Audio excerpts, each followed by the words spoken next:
चल पूछो। हाथी नहीं बोलता भाई। शेर कैसे बोलता?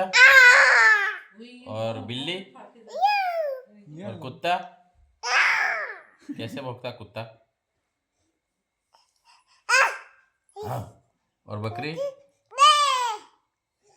और मुर्गा और गाय मुर्गा तो अलग चला गया भाई। और बंदर बंदर हाँ, हाँ। बंदर बढ़िया है।